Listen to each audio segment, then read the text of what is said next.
kenapa babi itu haram, oh begini-begini. Nanti Pak Prabu kan kalau umpama datang ke rumah saya, paling nggak mau, pasti sudah nggak mau makan di rumah saya karena piring saya bekas umpama makanan babi ya kan Pak. Tapi istilah moderasi ini jujur saya baru dengar, Pak. Jadi eh, bagaimana tuh menurut Bapak? Saya baru tahu dengan istilah moderasi ini. Ya sebenarnya istilahnya baru ya, baru kita dengar, baru kemudian masif, tapi prakteknya sebenarnya sudah jauh-jauh hari ya prakteknya, bahwa kehidupan bermoderasi itu sangat penting untuk kita miliki, bahwa kita harus saling welas kasih ya, toleransi, tenggang rasa kalau kita belajar PPKN.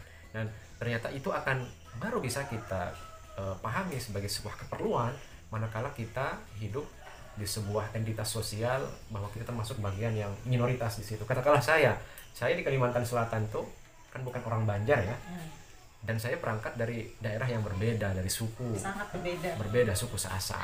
Jadi ketika saya berkumpul dengan mereka, saya juga merasa lain ya. Atau saya juga pernah dulu ikut bergelut dalam dunia kemasyarakatan ya, pemberdayaan. Saya juga pernah di desa kawan-kawan Dayak. Ya saya sangat merasakan bahwa saya ini bagian daripada minoritas, dan saya harus tahu bagaimana cara membawa diri. Dan dengan begitu saya bisa belajar bahwa ternyata kita ini harus paham konsep bermoderasi, sehingga ketika kita adalah bagian daripada mayoritas, maka kita bisa menghargai kawan-kawan yang minoritas. Tapi ketika kita adalah bagian daripada yang minoritas, kita juga harus sama-sama menyesuaikan. Tapi bukan kemudian menyesuaikan dalam tanda kutip kita mengikuti kemauan kawan-kawan yang mayoritas. Katakanlah dalam beragama, maka beragama itu adalah suatu yang prinsip. Ketika umpama tidak sesuai dengan agama kita, bilang saja, katakan saja, lakum dinukum waliyadin, maaf dalam agama saya begini, nah, tidak boleh, katakanlah seperti itu, selesai. Dan saya merasakan bahwa ketika saya akrab dengan kawan-kawan non muslim, saya bisa mereka banyak belajar dari saya, dan saya juga banyak belajar dari mereka. Katakanlah kita saling share bagaimana Islam itu seperti apa. Kemudian kadang-kadang mereka juga, oh kalau kami kenapa babi itu haram, oh begini-begini. Nanti Pak Prabu kan kalau umpama datang ke rumah saya, paling nggak mau, pasti sudah nggak mau makan di rumah saya karena piring saya bekas umpama makanan babi ya kan Pak. Artinya ketika kita sudah akrab itu sekat-sekat itu seolah-olah tidak ada gitu, bisa kita saling apa namanya ya, Saling memahami lah. saling memahami, atau bahasanya itu Sudah nyaman. terbuka ya, Ya, terbuka. kita bisa nggak serius gitu loh, nggak serius, saling main-main gitu. Kok Kristen itu nggak disunat ya Bu? Ada kawan saya di sekolah itu, saya jelaskan konsep pernikahan di dalam Katolik seperti ini. Oh kalau dalam Islam begini. Akhirnya kita jadinya enak bergaulnya. Tapi kalau kita umpama merasakan oh dia itu salah, ada ini salah, akhirnya kan kita menjauh, dan tidak akan ada di situ silaturahim sosial antar sesama bangsa meskipun kita berbeda keyakinan. Barangkali seperti itu.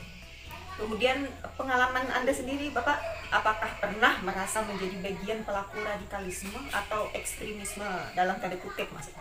Ya karena saya juga adalah berangkat dari orang yang tidak pernah bertemu dan berjumpa dengan orang yang berbeda dengan saya. Jadi ketika saya berjumpa dan bertemu dengan mereka, jadi seolah-olah saya ini adalah orang masyarakat dan bagian daripada kebenaran mutlak itu. Dan itu baru saya sadari ketika saya kuliah.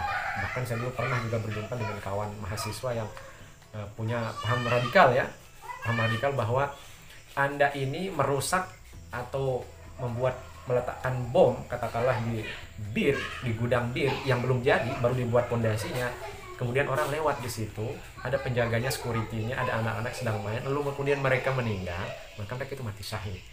Itu saya pernah dengar dari lidah kawan saya sendiri.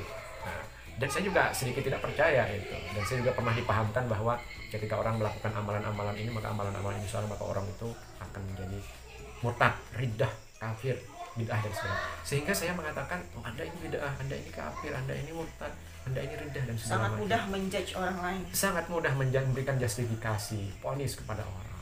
Dan saya merasakan itu, dan ternyata tidak enak ya, batin kita itu tidak enak. Ya, karena kita memiliki pemikiran sempit, hanya ada dalam lingkungan itu saja. Artinya seperti katak dalam tempurung gitu, barangkali istilah yang tepat untuk menggambarkan orang seperti itu.